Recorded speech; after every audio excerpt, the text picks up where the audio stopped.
A woman emerges from a barrel, marooned on a remote island, with nothing but the clothes on her back. She curses a man named Samon, who sails away, reassuring his associates that she will be unable to use magic. She proclaims to be the best mage in their clan, that nothing will stop her, except maybe hunger. Revenge isn't easy on an empty stomach. Yoshino Takigawa is confronted at Fuwa Mahiro's family grave. This is the second time today he's been questioned about Mahiro's whereabouts. First by his teacher, and now by some strange woman calling herself Evangeline Yamamoto. He barely considers him a friend anyway. Before he can brush her off, she pulls a gun on him, claiming that a young man was seen saving a girl in a quarantine zone going by the name Fuwa Mahiro. Yoshino admits that her story seems a bit out of character for him. That is, unless she resembles his younger sister, Aika, whom Yoshino is paying his respects to. A butterfly distracts Yoshino, despite having a gun to his head. Make that hundreds, if not thousands of butterflies, in the middle of winter no less. Before the woman can react, Yoshino makes his move, disarming her, just as Mahiro appears, glowing with a blue aura, and gives Yamamoto a literal flying kick to the head. Somehow able to stop bullets in midair, he makes quick work of her and the two escape. The city is done for. As soon as the butterflies appeared, the entire population contracted what the government calls black iron syndrome, according to Mahiro. The people around them begin turning into solid metal. Yoshino was close enough to Mahiro to avoid a similar fate. Why? Because magic, obviously. There's a clan of mages that are trying to awaken some ancient god, and the syndrome is merely a symptom of the ritual they're carrying out. Where did he even learn about magic? From a talking piece of carved driftwood. More precisely, the most powerful mage known to man, Kuzuribe Hakaze, the family's heiress, who is now reduced to speaking through a doll in order to communicate from the remote island where she was left to die. Despite how crazy it sounds, Yoshino believes every word. Mahiro and the mage make a deal. He'll help stop the clan, and in return, she promises to find his sister's killer. He says he'll even save the world in the process, which is definitely out of character for Mahiro. A giant orb rises from beneath the ocean and opens its single eye, which is pretty convincing, if nothing else. Apparently, these orbs have been popping up all over the country and are the fruit of some godlike tree. Hakaze explains that there's a mage clan, the Kuzuribe, who had a power struggle, which is why Samon marooned her on an island where she is unable to use magic, besides the doll. They go to the spot where Aika died so that Hakaze can help track the killer using the talismans she left scattered around the country. They allow anyone who touches them to use the limited magical power stored within. Mahiro takes a silver dagger and stabs the floor where Aika's body was found. The murder took place a year ago, so it will take some time to pick up the killer's trail. He gives Yoshino a few talismans, warning him to be wary if any butterflies appear. They part ways, since there's no point in Yoshino sticking around. Besides, Aika didn't like him anyway, and he has a girlfriend to worry about. But little does Mahiro know, the two are one and the same. She liked Yoshino more than she let on. Yamamoto regains consciousness and follows Yoshino. He touches one of the talismans and sends them both flying into a storefront across the street. Picking up the handgun she dropped, he tries to escape, but becomes trapped in his school. A mage wielding a spear appears while Mahiro and Hakaze argue. Despite her warning not to fight him head-on, that's exactly what he does. In an attempt to smoke Yoshino out, Yamamoto drives him to the roof, where he doesn't hesitate to give her a warning shot, surprised at how calm he is holding a gun. She tries to make a run at him, but instead, he tackles her, teleporting them over the edge. She's terrified after he barely breaks their fall, using magic. Yoshino can't abandon Mahiro and decides to make a deal with Yamamoto. While they walk, she realizes that his girlfriend was Fuwa Aika. Both he and Mahiro don't accept the absurd circumstances of her death, but maybe he can find the reason behind it in a world where time is out of joint. Mahiro is not doing so hot against Natsumura, one of Samon's henchmen, when Yoshino shows up to help. The princess tells them to retreat immediately, but Mahiro grows tired of her nagging, so he throws Yoshino the doll so she can explain how magic works to him and runs to face off against the spear-wielding mage. She dispels his worries about offensive magic. The Kuzuribe can only use defensive magic. It's meant to maintain the logic of the world, to repair, heal, and manage it. So instead, he uses a force field at the end of his weapon, sort of like shield bashing someone. The magic comes from the Tree of Genesis, requiring both the invocation of a clan member and an offering, anything that is a product of civilization. The more complex the offering, the more powerful the magic. Mahiro figures out pretty quickly that he can cause damage without a weapon by using the same technique on his own body. It still doesn't stop him from getting thrown around or protect him completely from injury though. He's reminded of his sister and refuses to give up, taking a gun from a metallized cop while accidentally leaving his phone on the bus. The government sends in helicopters to destroy the tunnels and bridges in an effort to quarantine the city. In one of the tunnels, Mahiro and Natsumura have a standoff. He fires the gun at a gas tank, confident the explosion will do the trick. It's a good thing Yoshino shows up after finding Mahiro's bloody phone on the bus, using healing magic to track him. The two book it out of the tunnel, just as the choppers take aim and collapse the bridge. Hakaze is impressed with Yoshino's quick thinking. She narrows the identity of the killer down. It's a member of the Kuzuribe clan. The duo takes a bus out to the countryside to search for more talismans and wait for more fruit to appear so they can triangulate their trajectory. When butterflies suddenly appear, Yoshino attempts to save the few people in the area, but doesn't reach a pair of kids in time. Hakaze and Yoshino talk about their relationship while Mahiro takes a bath. They've known each other since middle school, though they weren't technically friends. Mahiro was a rich kid, which isolated him from the others. After getting run over by a motorcycle, in an apparent accident, Yoshino is forced to visit him in the hospital with their teacher. Due to his status, Mahiro suspects it was a hit job and asks Yoshino for help since the adults won't believe him. It turns out he was right. Yoshino investigates and finds a connection between the cyclist and the chauffeur. They plotted revenge after Mahiro's father sacked the chauffeur, but Yoshino never wanted anything to do with him. After that, the two were always paired up. While Mahiro is alone, Hakaze poses the same question, to which he responds, "There was some stupid stuff that happened." And then the stupid punchline was Yoshino announcing to the class the real reason he was run over. He was selflessly saving a puppy, which is when people stopped fearing him for his status and began to warm up to him. Mahiro reiterates that Yoshino is a vicious person, but he concedes he might not have made it this far without him. Samon knows the two of them are catching up and have already triangulated the Tree of Exodus location from the fruit's trajectory. Another clan member, Tetsuma, who shares the same concerns about the princesses, Hakaze's interference, travels to the next stash of talismans since they always tracked her movements just in case. The princess's confidence stems from the protection granted to her by the Tree of Genesis, but something feels off to Yoshino. Samon and the rest of the clan also draw on its power, so why revive the Tree of Exodus and trap the princess on an island? In an aquarium, Yoshino has flashbacks to a date he and Aika had in a similar aquarium. She always quoted Hamlet, believing everything happens for a reason, though this aquarium is abandoned and the fish turned to iron. They find the talismans just as Tetsuma waltzes through the doors. Hakaze questions why the clan would rebel against their purpose of reviving the Tree of Genesis. Tetsuma replies that she's become oblivious by imposing her will on the others. It's better if she dies on that island.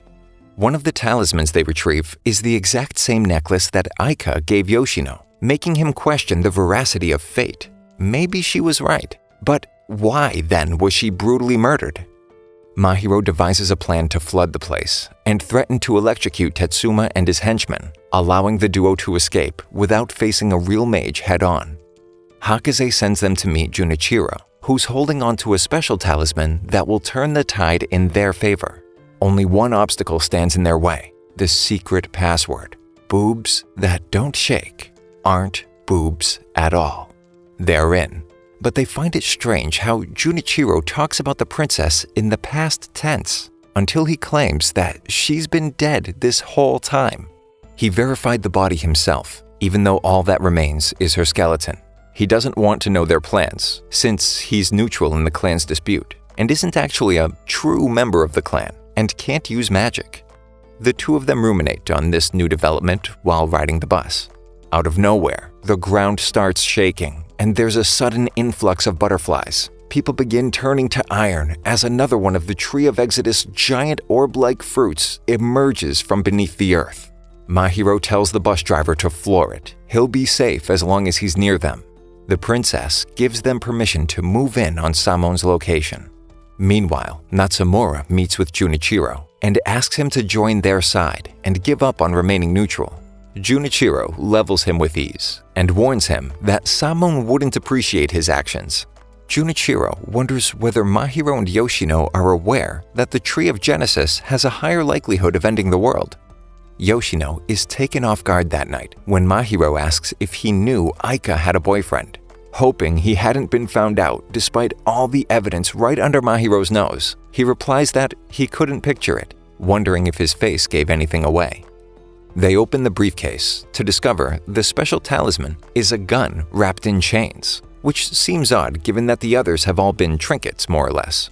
The princess says that the tree absorbs the weapons anyway, so it still upholds order through their destruction. Mahiro can't see through Yoshino's thinly veiled disguise, or even recognize his own feelings, but he can make astute observations apparently.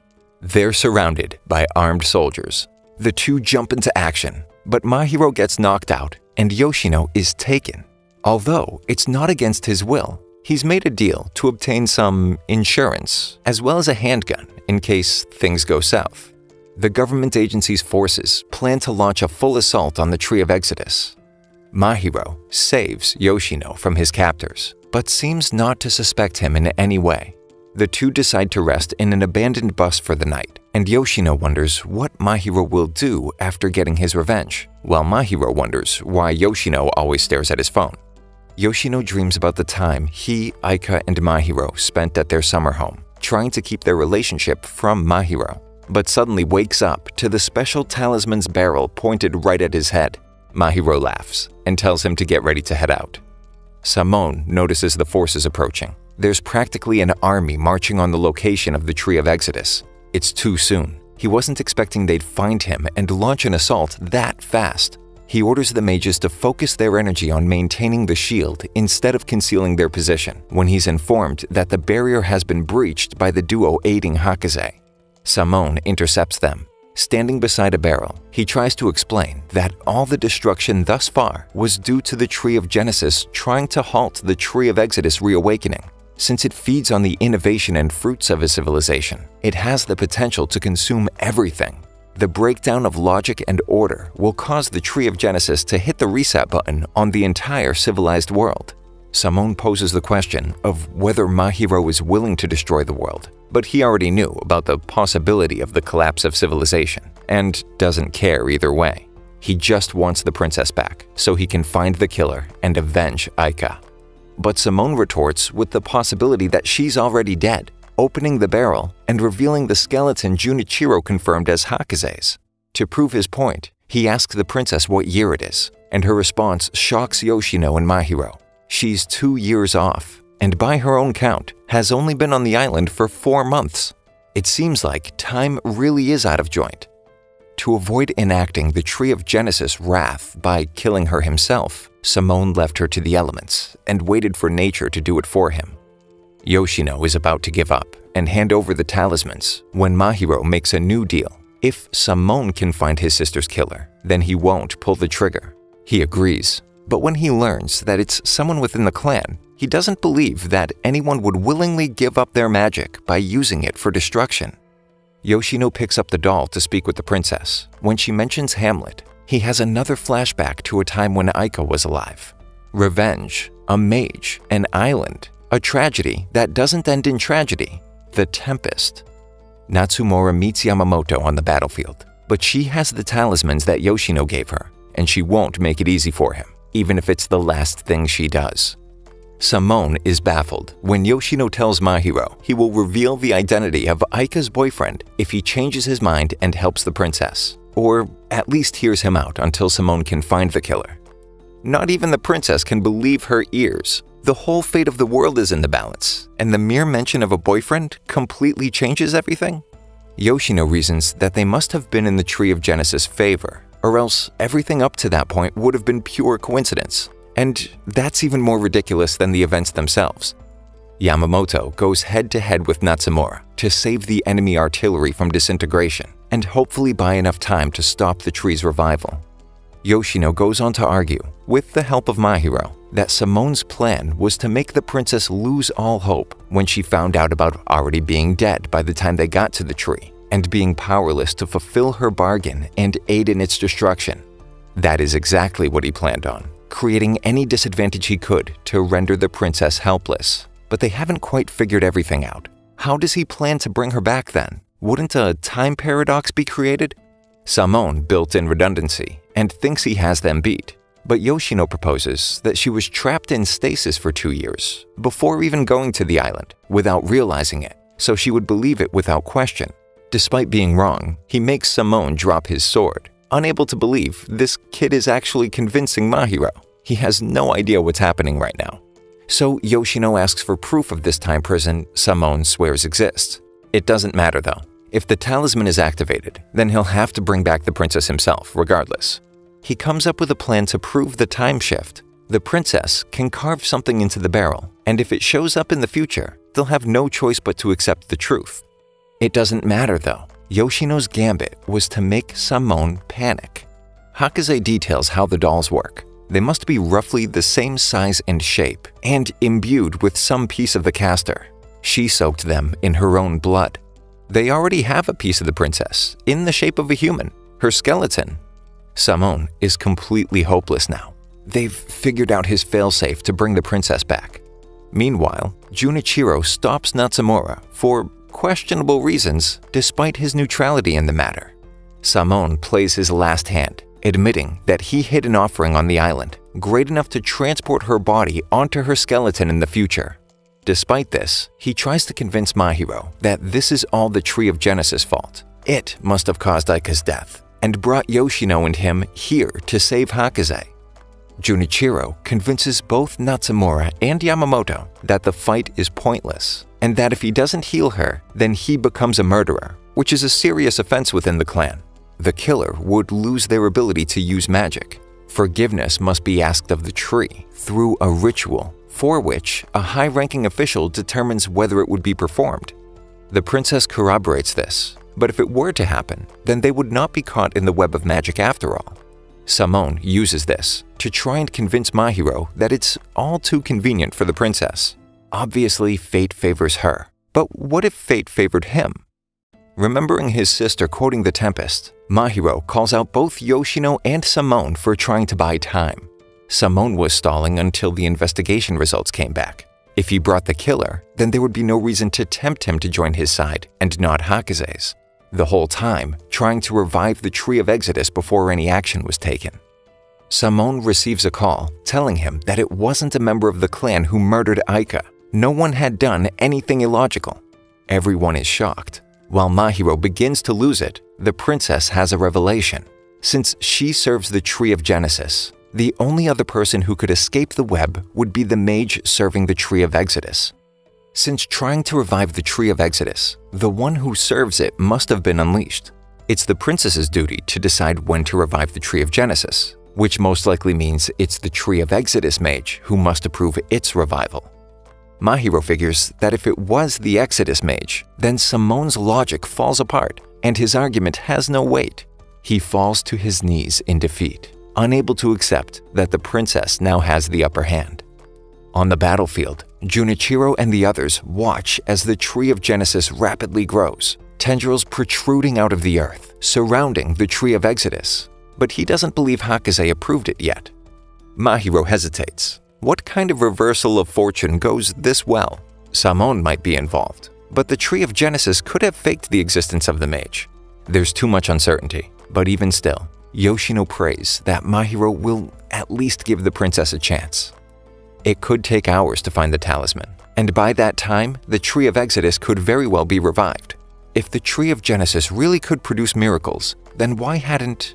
Just as Hakaze begins to doubt, an unarmed missile drops from the sky. But if it could do this, it could kill someone just as easily.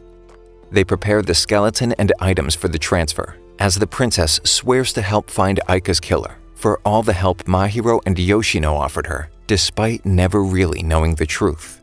She promises him that if the Tree of Genesis is the killer, then he can take her life. The Tree of Genesis breaks through the barrier, but the Tree of Exodus retaliates. It looks like it has the edge in this battle. However, the Tree of Genesis seems to be reviving all over the world as trunks begin popping up everywhere before Hakaze can even attempt to stop either. A tendril slices Yoshino's torso vertically, while another branch pierces Mahiro's chest. The princess doesn't think twice about using the special talisman to try and revive Yoshino, while ordering Simone to revive Mahiro. Nobody knows what these ancient godlike trees are, or what they are truly capable of. Even those who harness their power have no idea what they've unleashed upon the world. Thank you for sticking until the end. Subscribe for more videos like this.